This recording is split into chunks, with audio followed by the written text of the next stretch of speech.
রাধে রাধে। জয় নিতাই, জয় গৌর, জয় শ্রী রাধেশ্যাম।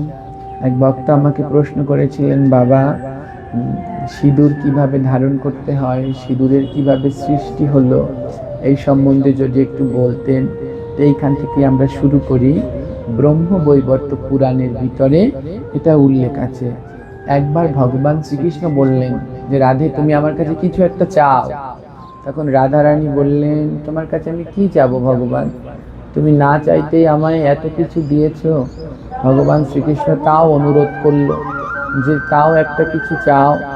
তখন রাধারানীর কাছে ভগবান শ্রীকৃষ্ণ রাধারানীর কাছে বললেন, তাহলে আজকে রাতে হে প্রাণনাথ, তুমি একবার আমার কুঞ্জে এসো, আমি প্রাণ ভরে তোমার সেবা করব। তখন ভগবান বলল, হ্যাঁ, আজ রাতে আমি অবশ্যই তোমার কুঞ্জে আসবো। হ্যাঁ, আমরা একটা গান শুনি, তোমরা কুঞ্জ সাজাও গো, আজ আমার প্রাণনাথ আসিতে পারে। তো রাধা রানী বৃন্দাবনের সখীদের নিয়ে বৃন্দাবনের যত পুষ্প আছে সব পুষ্প দিয়ে অপরূপ সুন্দর করে একটি কুঞ্জ সাজালো। কুঞ্জ মানে বোঝেন তো সবাই, কুঞ্জ মানে হলো সুন্দর একটি ফুল দিয়ে ঘর সাজানো। তো খুব সুন্দর করে রাধারানী সেই কুঞ্জ সাজিয়ে দিলেন, কৃষ্ণের জন্য অপেক্ষা করতে লাগলেন। আর ভগবান শ্রীকৃষ্ণ যশোদা মন্দির থেকে রাধারানীর সাথে দেখা করবে বলে রওনা দিল। কিন্তু রাধারানীর বিপক্ষের সখী ছিল বিরজা। আর পথিমধ্যে বিরজা ভগবান শ্রীকৃষ্ণকে আটকালেন। বিরজা ছলনা করতে লাগলেন। বিরজা ছলনা করে যেন কৃষ্ণের কাছে, রাধারানীর কাছে কৃষ্ণ যেতে না পারে, তার জন্য বিরজা কৃষ্ণের কাছে বললেন। বিরজা কি করলেন, ছলনা করে রাস্তার মধ্যখানে বসে কাঁদছে। ভগবান শ্রীকৃষ্ণ বলছে, তুমি কাঁদছো কেন বিরজা? হ্যাঁ, তখন বিরজা বলছে, আমার গরুর বাছুর হারিয়ে গেছে, তুমি একটু খুঁজে দেবে। তখন কৃষ্ণ কি করবে, ভক্ত তো।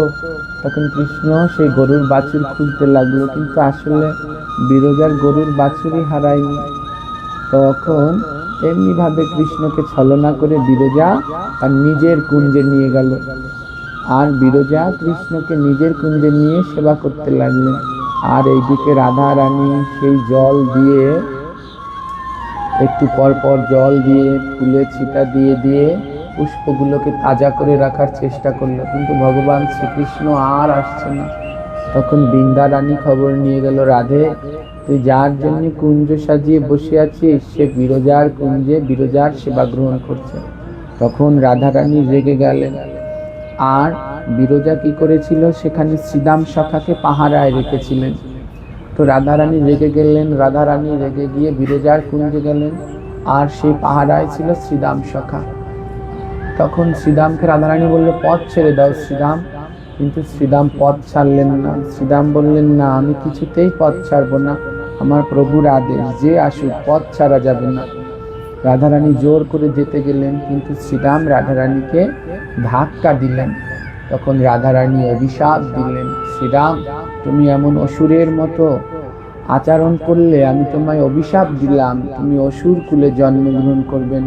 রাধারানীর অভিশাপেই শ্রীরাম অসুর কুলে জন্মগ্রহণ করে। পরবর্তী জন্মে তিনি শঙ্খচূড় দৈত্য নামক দৈত্য হয়ে জন্মগ্রহণ করেন। আর শ্রীরাম ও রাধারানীকে অভিশাপ দিল যে তুমি আমাকে কৃষ্ণ ছাড়া করে এই অসুর কুলে জন্মের অভিশাপ দিলে, আমিও তোমাকে অভিশাপ দিলাম রাধা, তুমিও 100 বছর কৃষ্ণ হারা হয়ে থাকবে। তাই ভগবান শ্রীকৃষ্ণ বৃন্দাবন থেকে যখন যায় 100 বছর রাধারানী কৃষ্ণ হারা হয়েছিলেন। এমনিভাবে পরবর্তীকালে এই শঙ্খচূড় দৈত্য অসুর হয়ে জন্মগ্রহণ করেন। আর শঙ্খচূড় দৈত্যের সহধর্মিণী হয় রাধারানীর সখী বা ললিতারই অংশ, মা লক্ষ্মীর অংশ তুলসী দেবী। তুলসী, এই তুলসীকেও অভিশাপ দেয়া হয়। গণেশ চেয়েছিলেন তুলসীকে বিবাহ করতে, কিন্তু তুলসী রাজি হয়নি। তখন গণেশ অভিশাপ দিয়েছিল, তুমি আমায় বিবাহ করতে রাজি হওনি, আমি অভিশাপ দিলাম তোমার দৈত্যের সাথে বিবাহ হবে। তখন সেই তুলসীর বিবাহ হয় শঙ্খচূড় নামক দৈত্যের সাথে। আর তুলসীও গণেশকে অভিশাপ দেয়, যে আমি এ জগতে সব দেবদেবীর পুজোয় যাব, কিন্তু যেইখানে গণেশের পুজো হবে আমি গণেশের পুজোয় যাব না, আর গণেশের পুজোয় লাগবো না। তাই একমাত্র শুধু গণেশ পুজোয় তুলসীপত্র লাগে না। তা যা হোক, এইভাবে যখন রাধারানী বিরজার কুঞ্জে প্রবেশ করলেন, তো বিরজা ভয় পেয়ে পালাতে শুরু করলো। আর বিরজা যখন ভয় পেয়ে পালাতে শুরু করলো, তখন কি রূপ ধারণ করলো? বিরজা তখন জলের রূপ ধারণ করলো। আর জল হয়ে বিরজা ভয় পেয়ে নদীর রূপ ধারণ করে পালাতে শুরু করলো। রাধা রানী তখন মনের কষ্টে বিরজাকে বললেন, যাও বিরজা, তুমি যখন নদী হয়ে পালাতে শুরু করেছো, তুমি সারা জীবন এমন নদী হয়ে থাকবে। বিরজা নিজের ভুল বুঝতে পেরে রাধা রানীর চরণ জড়িয়ে ধরল, হে রাধে, আমায় ক্ষমা করে দাও, আমি ভুল করেছি। তুমি আমায় অভিশাপ দিয়েছো আমি নদী হয়ে থাকি, আমি নদী হয়ে যেন থাকতে পারি, কিন্তু আমি যেন গোবিন্দ সেবা থেকে বঞ্চিত না হই। তখন রাধারানী বললেন, বেশ, তাহলে আমি তোমায় আশীর্বাদ করলাম, দাপর যুগে তুমি বৃন্দাবনে যমুনা নদী হবে, এবং আমার শ্রীকৃষ্ণ যত লীলা করবে সমস্ত লীলা ওই যমুনার তীরে হবে। আর সে বিরজা, তুমি সেই দিন উদ্ধার হয়ে আবার এই গোলক বৃন্দাবনে আসবে, যেই দিন তোমার বুকে আমি আর আমার ভগবান কৃষ্ণ সখীদের নিয়ে নৌকা বিলাস লীলা করব। সেই গোলক বৃন্দাবনের বিরজা তিনি বৃন্দাবনে যমুনা হয়ে আজও প্রবাহিত হচ্ছেন। আর অন্যদিকে ভগবান শ্রীকৃষ্ণ কি করলেন? সাপ হয়ে পালাতে শুরু করলেন, ওই জলের মধ্যে দিয়ে সাপ হয়ে পালাতে শুরু করলেন। রাধারানী কি করলেন? রাধারানী তখন, সাপের শত্রু হলো ময়ূর, তখন রাধারানী কি করলেন? ময়ূরের রূপ ধারণ করলেন। আর ময়ূরের রূপ ধারণ করে সাপকে ছোবল মেরে হাত দিয়ে, নখ দিয়ে, খামচি দিয়ে তুলে আনলেন সেই জলের ভিতর থেকে। রাধারানী বলল, আমার চোখ ফাঁকি দেবে কৃষ্ণ, তুমি সাপ হয়ে পালাচ্ছ। তখন সেই তিন নখ দিয়ে, ছোবল দিয়ে ভগবান শ্রীকৃষ্ণকে তুলে নিয়ে আসলেন, নদীর ভিতর থেকে তুলে নিয়ে আসলেন। এই যে রাধারানী ময়ূর হলেন, এর পিছনেও কিন্তু একটা কারণ আছে। ত্রেতা যুগে যখন মা সীতা রাবণ হরণ করে নিয়ে যাচ্ছে, তখন মা সীতাকে বাঁচানোর জন্য জটায়ু রুখে দাঁড়িয়েছিলেন। তখন রাবণ তার চন্দ্রহাস খড়গ দিয়ে জটায়ুর ডানা কেটে দিয়েছিল। তখন মা সীতা বলেছিল, জটায়ু, তুমি পরের জন্মে বৃন্দাবনে ময়ূর হবে, আর আমি তোমায় খুব ভালোবাসবো, আর আমি তোমার রূপ ধারণ করে ভগবান শ্রীকৃষ্ণের সাথে মিলিত হব। আজও বৃন্দাবনে একটি জায়গা আছে ময়ূর কুঠিয়া বলে, যেখানে ভগবান শ্রীকৃষ্ণ রাধারানী ময়ূর রূপে গিয়েছিলেন, কৃষ্ণ ময়ূর রূপে রাধারানীর মান ভঞ্জন করেছিলেন। এখনো সেই জায়গাটি রয়েছে, অপূর্ব সুন্দর। ধ্যান দিন, এদিকে কি হলো? ভগবান শ্রীকৃষ্ণকে সাপ রূপে পালাতে শুরু করলো, রাধারানী ময়ূর রূপ ধারণ করে সাপকে জল থেকে তুলে আনলেন। আর তুলে এনে সাপ আর ময়ূরের মধ্যে শুরু হলো যুদ্ধ। সাপ আর ময়ূরের মধ্যে চিরকালীন শত্রুতা। তো রাধারানী কি করলেন? সেই ময়ূরকে মুখের ভিতরে নিয়ে, সাপটাকে মুখের ভিতরে নিয়ে আছাড় মারলেন।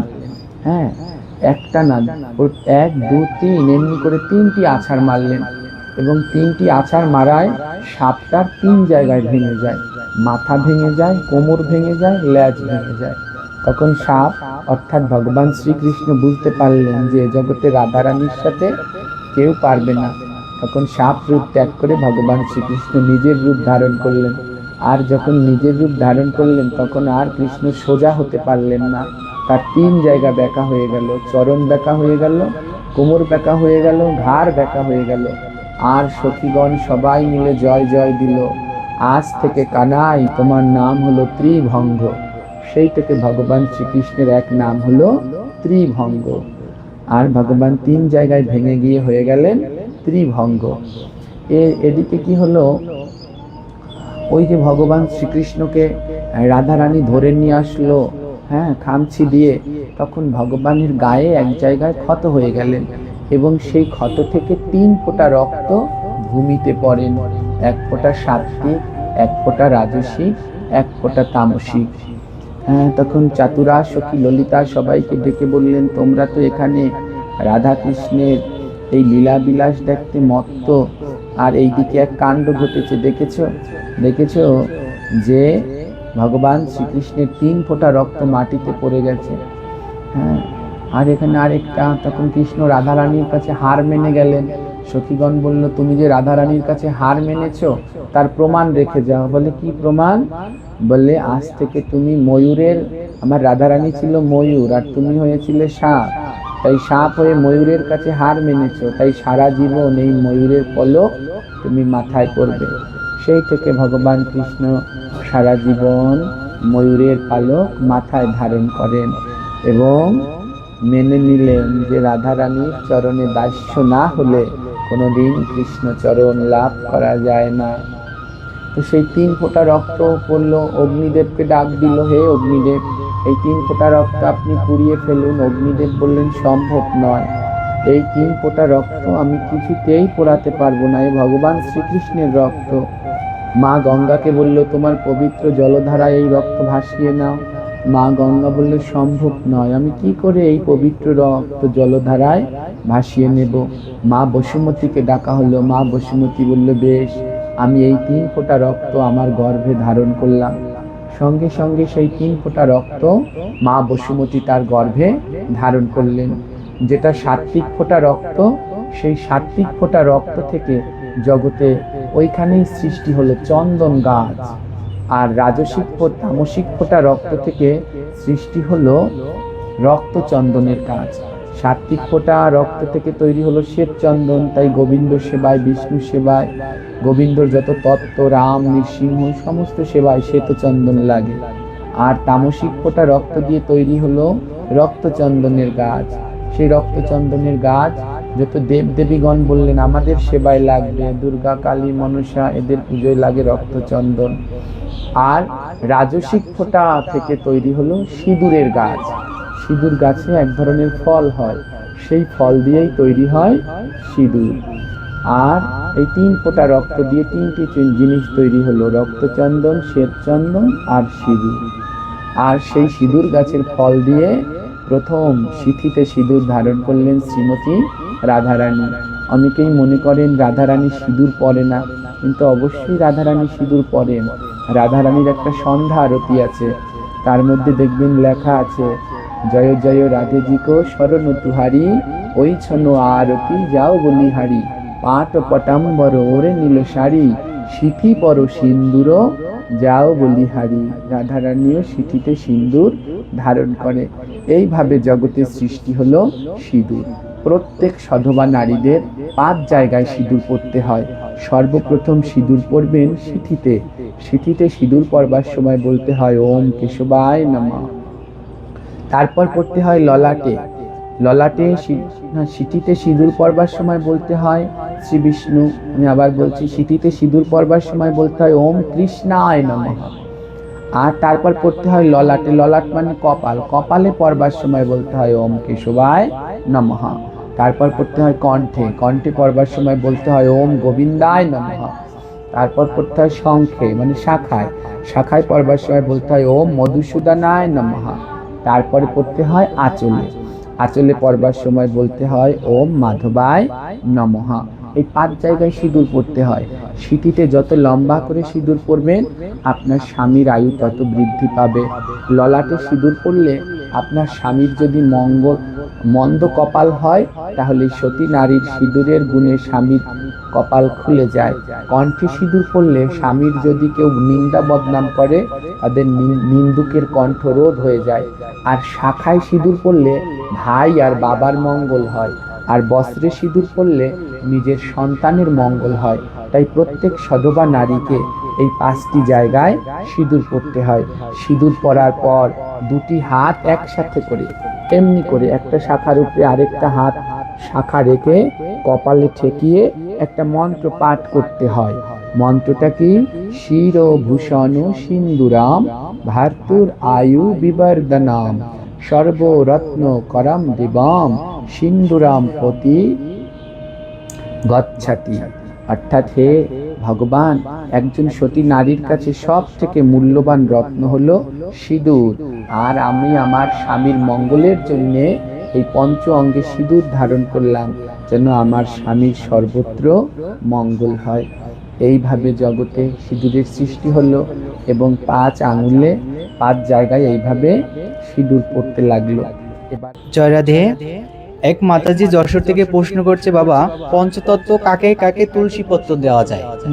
এই প্রশ্নটা আরো এক বাবাজিও করেছে, পঞ্চতত্ত্বের কাকে কাকে তুলসী পাতা দেওয়া যায়। আপনারা দেখতে পাচ্ছেন আমার হাতে একটা পঞ্চতত্ত্বের ছবি আছে। মধ্যখানে যিনি আছেন তিনি গৌর, তারপরে তার ডান দিকে যিনি আছেন তিনি নিত্যানন্দ, আর নিত্যানন্দের ডান দিকে যিনি আছেন তিনি অদ্বৈত। মহাপ্রভুর বাম দিকে যিনি আছে তিনি গদাধর, আর তার বাম দিকে যিনি আছে তিনি হলো শ্রীবাস।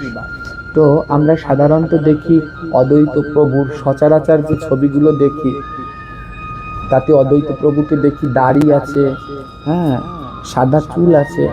আদৌ ভগবানের কোনো অবতারের কোনো সময় দাড়ি গোঁফ হয় না। হ্যাঁ, যে বলা হয় মহাবিষ্ণুর অবতারও শ্রী অদ্বৈত চন্দ্র। তাই এটা হলো বৃন্দাবনের যোগপীঠ চিত্রপট, তাই এখানে অদ্বৈত প্রভুর কোনো দাড়ি নেই, তাই মহাবিষ্ণুর অবতার। তাই এই 3 জনার চরণে তুলসী দেয়া যাবে।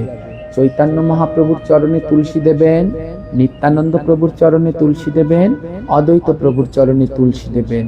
এবার গদাধরের বুকে তুলসী দেবেন। এবার প্রশ্ন হলো, যদি রাধারানীর চরণে তুলসী দেয়া যায়, অনেকে বলে রাধারানীর চরণে তুলসী দেয়া যায় না। অবশ্যই রাধারানীর চরণে তুলসী দেয়া যায়। ভগবান শ্রীকৃষ্ণের চরণেও তুলসী দেয়া যায়, রাধারানীর চরণেও তুলসী দেয়া যায়। এবার অনেকে প্রশ্ন করতে পারেন, তাহলে রাধারানীর চরণে তুলসী দিলে গদাধরের চরণে কেন দেয়া যাবে না?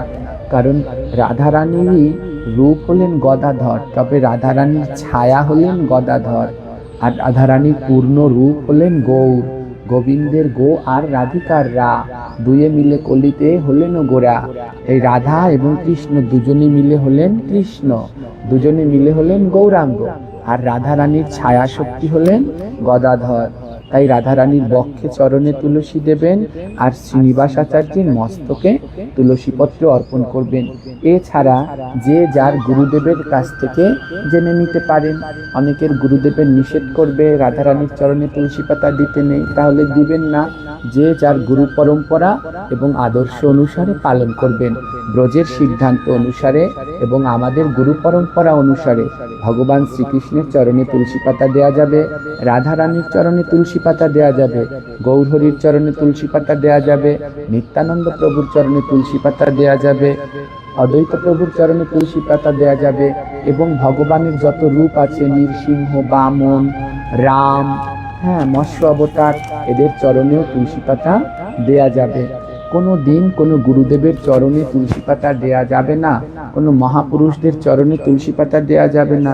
আমরা বিভিন্ন বাড়িতে গিয়ে দেখি হরিচাঁদ ঠাকুরের চরণে তুলসী পাতা দেয়া থাকে, অনুকূল ঠাকুরের চরণে তুলসী পাতা দেয়া থাকে, বাবা লোকনাথের চরণে তুলসী পাতা দেয়া থাকে। এইগুলো কিন্তু মহা মহা অপরাধ। কোনো কারো গুরুদেবের চরণে তো তুলসী দেয়া যাবেই না, কোনো সদ্গুরুরা এটা বলবেই না। কারো যদি তুলসী পত্র দেওয়ার ইচ্ছে হয় গুরুদেবকে, তাহলে গোবিন্দের চরণের প্রসাদী তুলসী নিয়ে গুরুদেবের মস্তকে ঠেকাতে পারেন, কিন্তু কারো চরণে দেওয়ার তো প্রশ্নই ওঠে না। তো এইভাবে আপনারা পঞ্চতত্ত্বকে তুলসী পাতা দিবেন, গৌরের চরণে, নিতাইয়ের চরণে, অদ্বৈতের চরণে, গদাধরের বক্ষে, শ্রীবাসের মস্তকে।